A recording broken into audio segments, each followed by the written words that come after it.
तस्मै श्रीगुरुवे नमः। नमोऽयं विष्णुपादाय तीर्थपथप्रदर्शिने श्रीमद्भक्तिसम्पदतीर्थगोस्वामिति नामिने। वाञ्छाकल्पतरुभ्यश्च कृपासिन्धुभ्यैव च पतितानां पावनेभ्यो वैष्णवेभ्यो नमो नमः। श्रीकृष्ण चैतन्य प्रभु नित्यानंद श्री अद्वैत गदाधर श्रीवासादि श्री गौरभक्तवृंद। हरे कृष्ण कृष्ण कृष्ण हरे हरे, हरे राम राम राम हरे हरे। हरे कृष्ण। प्रिय भक्तगण, 1000 অশ্বমেধ যজ্ঞের ফল, শত শত রাজস্ব যজ্ঞের ফল অনায়াসে লাভ করতে পারে। সমস্ত রকমের ঐশ্বর্য, প্রজ্ঞা, রাজ্য এবং সুখ লাভ করতে পারে। পর্বত প্রমাণ পাপ রাশিকে ধ্বংস করতে পারে। শত শত কুলকে উদ্ধার করতে পারে। কিভাবে? কেবলমাত্র উত্থান একাদশী পালন করার সঙ্গে সঙ্গে। তো ভক্তগণ, আজকে আমরা সেই উত্থান একাদশীর মাহাত্ম্য শ্রবণ করব। পুরো ভিডিও শুনবেন, তাহলে সমস্ত উপকার আপনিও লাভ করতে পারবেন। হরে কৃষ্ণ। প্রিয় ভক্তবৃন্দ, বেশ শ্রীগুরু গৌরাঙ্গ জয়ত। উত্থান একাদশী এই কার্তিক মাসের দ্বিতীয় এবং শেষ একাদশী, শুক্লপক্ষের একাদশী। এটি পড়েছে কবে? না, 1 নভেম্বর, শনিবার দিন। এই উত্থান একাদশীর মাহাত্ম্য স্কন্ধ পুরাণে ব্রহ্মা নারদ সংবাদে সবিস্তারে লিখিত রয়েছে। একবার যুধিষ্ঠির মহারাজ যখন ভগবান শ্রীকৃষ্ণকে কার্তিক মাসের শুক্ল পক্ষের একাদশীর বিষয়ে জিজ্ঞাসা করলেন, ভগবান শ্রীকৃষ্ণ খুব খুশি হলেন এবং বললেন, তোমাকে আমি এক্সট্রা কিছু বলবো না। নারদ মুনির প্রশ্নের উত্তরে স্বয়ং ব্রহ্মা তাকে যে কথা বলেছিলেন সেই কথাগুলোই আমি তোমাকে বলবো, তুমি মন দিয়ে শ্রবণ করো। তাহলে এই উত্থান একাদশীর মাহাত্ম্য তুমি পরিষ্কারভাবে বুঝতে পারবে। এখানে ভগবান শ্রীকৃষ্ণ ব্রহ্মার কথাগুলোকে আবার করে নতুন করে যুধিষ্ঠির মহারাজকে বললেন। উত্থান অর্থাৎ উঠে পড়া। আমরা চাতুর্মাস ব্রত শুরু করেছিলাম, মনে আছে ভক্তগণ? শয়ন একাদশী থেকে বা পূর্ণিমার থেকে, শ্রাবণ মাসের পূর্ণিমার থেকে যখন ভগবান শয়ন করেন, তারপর সেই শয়ন একাদশীর পূর্ণিমার থেকে চাতুর্মাস ব্রত শুরু করেছিলাম এবং মধ্যে এসেছিল পার্শ্ব একাদশী। 2 মাস পর ভগবান বাম পাশ থেকে ডান পাশে ফিরলেন এবং এই হচ্ছে উত্থান একাদশী। এবং এই উত্থান একাদশী হচ্ছে সেই শয়ন থেকে ভগবানের উঠার দিন। এবং এই উত্থান একাদশীর থেকে পূর্ণিমা অবধি আমরা বিশ্ব পঞ্চক ব্রত শুরু করব। এবং যে রাস পূর্ণিমা অর্থাৎ উত্থান একাদশী পরবর্তীর যে পূর্ণিমা, সেই পূর্ণিমায় আমরা চাতুর্মাস্য ব্রত সমাপন করব, বিশ্ব পঞ্চক ব্রত সমাপন করব এবং কার্তিক ব্রত সমাপন করব। যারা অবশ্যই একাদশীর থেকে ব্রত শুরু করেছেন তারা এই উত্থান একাদশীর দিন ব্রত সমাপন করবেন এবং যারা পূর্ণিমার থেকে শুরু করেছেন তারা এই রাস পূর্ণিমায় এই ব্রত সমাপন করবেন। তো দেবশ্রী নারদের প্রশ্নের উত্তরে ব্রহ্মা ওনাকে বললেন যে, হে নারদ মুনি, ভগবান গোবিন্দ এই একাদশীর দিন, এই উত্থান একাদশীর দিন শয়ন থেকে ওঠেন এবং এই উত্থান একাদশী প্রকৃত অর্থে সর্ব পাপ বিনাশিনী, সর্ব পুণ্যদায়িনী এবং মুক্তি প্রদায়িনী। ব্রহ্মা এই কথা বলে চললেন। তিনি বললেন, যদি কেউ নিষ্ঠার সঙ্গে এই উত্থান একাদশী ব্রত পালন করে নিশ্চিতভাবে সেই 1000 অশ্বমেধ যজ্ঞের এবং শত শত রাজস্ব যজ্ঞের ফল লাভ করবে। দেখুন ভক্তগণ, যুধিষ্ঠির মহারাজ অর্জুন ভীমের সাহায্যে, ভগবান শ্রীকৃষ্ণের সাহায্যে, বলরামের সাহায্যে মাত্র 3টে অশ্বমেধ যজ্ঞ করতে পেরেছিলেন, কিন্তু এই উত্থান একাদশী ব্রত পালন করার মাধ্যমে 1000 অশ্বমেধ যজ্ঞের সুফল লাভ করবেন। এবং আপনি শত জীবনে যত পাপ করেছেন, যত পাপের বিশাল পাহাড়, পাপের পর্বত তৈরি হয়ে গেছে, চিন্তার কোনো কারণ নেই। নতুন করে কিন্তু আর কোনো পাপ কর্ম করবেন না। সব পাপ কর্ম করা বন্ধ করুন আর এই উত্থান একাদশী ব্রত নিষ্ঠার সঙ্গে পালন করুন। বস্তুত পক্ষে আমাদের সর্ব একাদশী ব্রতই নিষ্ঠার সঙ্গে পালন করা উচিত। তাহলে এই যে পাপের পর্বত আস্তে আস্তে আস্তে আস্তে আমাদের ক্ষয়প্রাপ্ত হবে, একেবারে তারপর ধ্বংস হয়ে যাবে। তারপর বিন্দু মাত্র প্রভাব, তার প্রতিক্রিয়া আমাদেরকে আর ভোগ করতে হবে না। তার মানে এমন নয় যে একাদশীও করব এবং পাপ কর্মও করে চলবো, সেই যেন একবারে না হয় করা। তো আমরা পাপ কর্ম বন্ধ করে এবং নাম করব এবং একাদশী করব, এবং নিশ্চিতভাবে আমরা সেই সব প্রতিক্রিয়ার থেকে সম্পূর্ণভাবে মুক্তি প্রাপ্ত হব। শ্রেষ্ঠ মুনিগণ দীর্ঘ সময় তপস্যায় দ্বারা যে ফল লাভ করে, কেবলমাত্র উত্থান একাদশী ব্রত করলে সেই ফলের থেকেও অধিক ফল লাভ করা যায়। আর একাদশী ব্রত পালন তো দূরের কথা, যদি কেউ উত্থান একাদশীর কথাও যদি মনে মনে চিন্তন করেন, ধ্যান করেন যে আমি একাদশী ব্রত, উত্থান একাদশী ব্রত পালন করব, তো তার পূর্বপুরুষগণ পিতৃলোকে পরলোকে আনন্দে দুহাত তুলে তারা নৃত্য করতে থাকে। কারণ তারা এই আশাই থাকে যে আমার পুত্রপুরুষ, যে তার পুত্র হোক, নাতি হোক, প্রবর্ত হোক, কবে উত্থান একাদশী ব্রত পালন করবে, তবে আমরা উদ্ধার লাভ করব।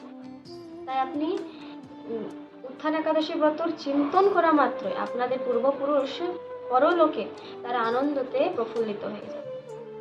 তাই ভাবুন, যে উত্থান একাদশী থেকে নিজে উদ্ধার পাবেন, শত শত কুলকে তারা উদ্ধার করতে পারবে। তাই শুধুই মাত্র উত্থান একাদশী নেই, সমস্ত একাদশী ব্রত আমাদেরকে পালন করা উচিত। এগুলো অশেষ শক্তিশালী, আমাদের সমস্ত ইচ্ছা পূরণের জন্য বা পুণ্য স্বীকৃতি প্রদান করানোর জন্য এবং পাপ বিনাশের জন্য, পরলোকে আমাদের শত শত কুলকে উদ্ধার করার জন্য। এমনকি যিনি ব্রহ্ম হত্যার পাপ লেগেছে, যার সবচেয়ে বড় পাপ হচ্ছে ব্রাহ্মণকে হত্যা করা, সেই ব্রহ্ম হত্যার পাপও ধুয়ে মুছে সাফ হয়ে যায় এই উত্থান একাদশী ব্রতর প্রভাবে। যিনি তীর্থে গিয়ে প্রচুর পরিমাণে সোনা দান করেছেন, তিনি যে পরিমাণ পুণ্য লাভ করেন, এই উত্থান একাদশীতে রাত্রি জাগরণ করলে তার চেয়েও বেশি অধিক পুণ্য লাভ করতে পারেন। যিনি সঠিকভাবে এই একাদশী ব্রত পালন করে, এই উত্থান একাদশী ব্রত পালন করে, তাকে আর তীর্থে যেতে হবে না, বরং ত্রিভুবনের সমস্ত তীর্থ তার ঘরে গিয়ে উপস্থিত হয়ে যায়। সেই কথা স্কন্দ পুরাণেতে ব্যাখ্যা করা হয়েছে। তাহলে ভেবে দেখুন, ত্রিভুবনের তীর্থ তার বাড়িতে চলে আসে, তার মানে সোজা কথা যে তার গৃহটাই হয়ে যায় তীর্থস্থান।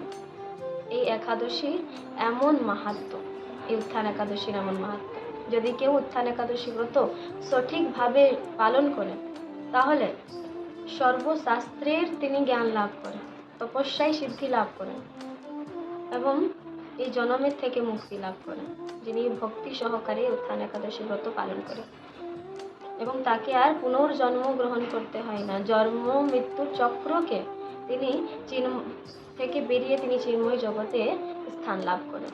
এমনকি যদি কেউ মানসিক পাপ করে, পাপের কথা চিন্তা করে বা কাউকে কটু বচন বলে, যদি কেউ বাচিক পাপ করে, তাহলে মানসিক এবং বাচিক পাপও নষ্ট হয়ে যায় উত্থান একাদশীর দিন গোবিন্দকে অর্চন করা মাত্র। স্কন্দ পুরাণে পরিষ্কারভাবে বলা হচ্ছে যে এই একাদশীর দিন শ্রদ্ধার সঙ্গে গোবিন্দকে অর্চন করা হলে প্রাতঃ স্নান করতে হয় এবং অবশ্যই দান করতে হয়। পুরো কার্তিক মাসেই দানের অসামান্য মাহাত্ম্য বর্ণনা আছে। 100 টাকা দান করলে লক্ষ টাকা দান করার ফল লাভ হয়। তাই এই দিন উত্থান একাদশীর দিন দান করা অবশ্যই কর্তব্য। এবং কাকে দান করবে বলা হচ্ছে, সব সাত্বিক দিনে সাত্বিক পাত্রে সাত্বিক ভাবে দান করতে হবে। উত্থান একাদশী ব্রত সাত্বিক তিথি, তাই এই সাত্বিক তিথিতে দান করার অনেক বিশেষ মাহাত্ম্য। যে কোনো বিষ্ণু মন্দিরে বা কৃষ্ণ ভবনামৃত প্রচারের জন্য আপনারা দান করতে পারেন। আমরা সবাই শুনেছি চন্দ্রগ্রহণে, সূর্যগ্রহণে, কুরুক্ষেত্র স্নান, গঙ্গা স্নান অশেষ পুণ্য পাওয়া যায়।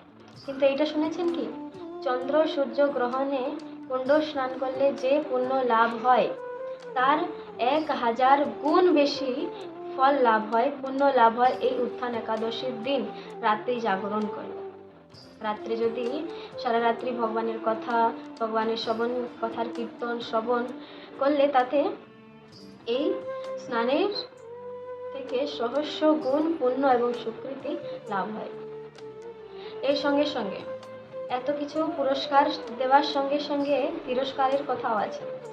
স্কন্দ পুরাণেতে পরিষ্কার বলা হচ্ছে যে যদি আপনি উত্থান একাদশী ব্রত পালন না করেন তাহলে সারা জীবন যত তীর্থতে গেছেন, হোম করেছেন, যজ্ঞ করেছেন, দান করেছেন, সব কিছুর ফল নষ্ট হয়ে যায়, সুফলগুলোও নষ্ট হয়ে যায়, পুড়ে ছাই হয়ে যাবে যদি উত্থান একাদশী ব্রত পালন না করা হয়। তাহলে পুরস্কার তিরস্কার সবটাকেই আমাদেরকে মাথায় নিয়ে রাখতে হবে। তো আমাদেরকে পুরস্কার নিয়ে ভাবতে হবে না, কারণ আমরা সবাই প্রতিটা একাদশী, আপনারা সবাই প্রতিটা একাদশী পালন করেন, তাই যারা করেন তাদেরকেও একটু বলে দিবেন যে এই কার্তিক মাসের উত্থান একাদশীর ব্রতটা খুবই পালনীয়, মানে খুবই পালনীয়, মানে একদম প্রয়োজন। ভাগবত পাঠের ফলে যে সর্বপাপ মুক্ত হয়, সর্বযজ্ঞের ফল লাভ করে।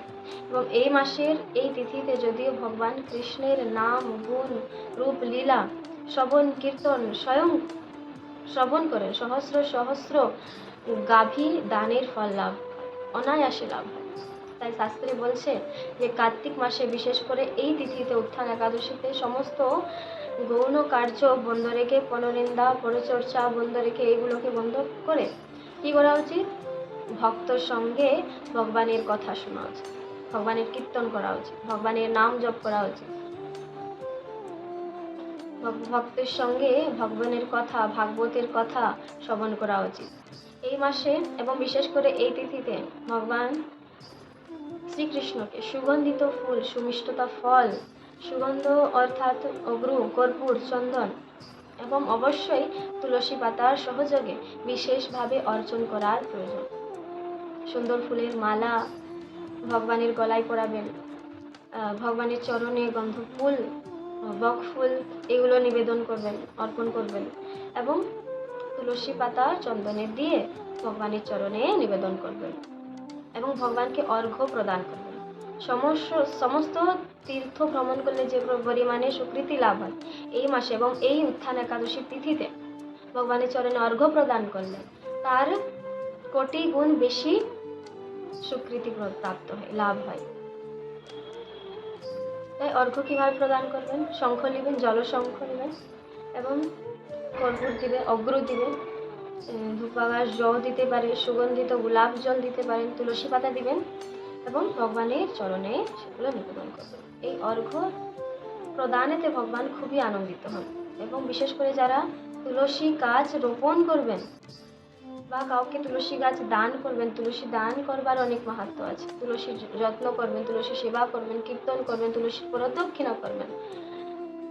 তাই তুলসী দেবীর কৃপার দ্বারাই ভক্তি লাভ করে আপনারা বৈকুণ্ঠ ধাম লাভ করতে পারবেন। আর কত ফল চাই বলে বলে তো আমার মুখই ব্যথা হয়ে গেল, কিন্তু শাস্ত্রের লেখা শেষ হচ্ছে না, শাস্ত্র বলেই যাচ্ছে।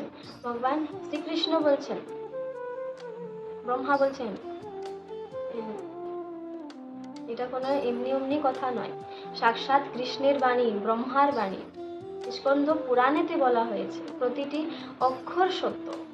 অতএব এই উত্থান একাদশী আমাদের টার্নিং পয়েন্ট। যদি আমরা সঠিকভাবে পালন করি তো আমরা যে কত লাভবান হব সেটা আমরা এইটুকু ক্ষুদ্র মস্তিষ্কেতে আমরা কল্পনাও করতে পারবো না।